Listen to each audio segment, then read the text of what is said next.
Hi, Caleb and Steve from Brownells, and in today's reloading video, we're going to be talking about decapping. So Steve, we mentioned in previous videos in our reloading series that you could use a Universal Decapping Die Right. before you cleaned your brass to get all the, or to get the primer out and then clean it. So let's go ahead and jump right into that. Well, why do you want to use a separate decapping die?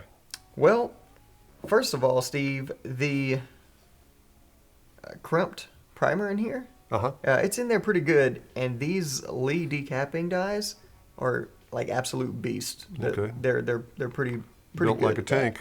They're built like a tank, and because I like to clean my brass before I size it, and I don't run dirty brass through a sizing die just to decap it, because that is absolutely terrible for your die. Okay.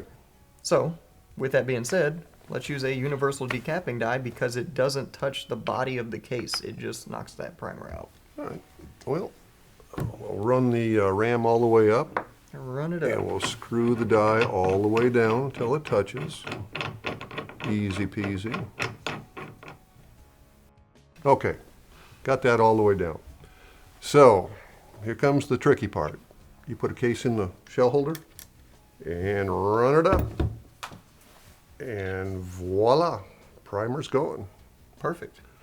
So now all it needs is to be swaged and ready to accept a new primer. What I did, Steve, is I set mine up and then gave my kids a little safety brief.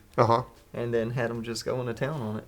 Cool. So yeah, my this is a great thing for your kids, grandkids, whatever.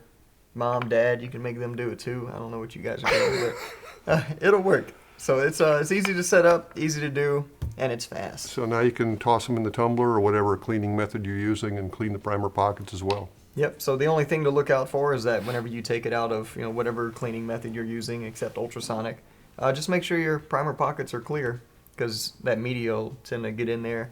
But what I do is if it's stuck in there, I don't try to dig it out with anything. I just take some compressed air and blow it right out. Yep.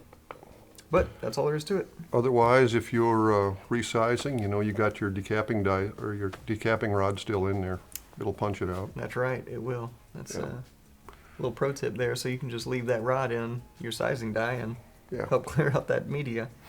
Cool. So, all right, that's all there is to it. If you have any questions or comments, or if you have any reloading product you'd like to see used, let us know in the comments down below. And as always, if you need any help with anything ever for any reason, feel free to give us a call on the tech line. We'll be happy to help you out. Thanks for joining us, and we'll see you next time.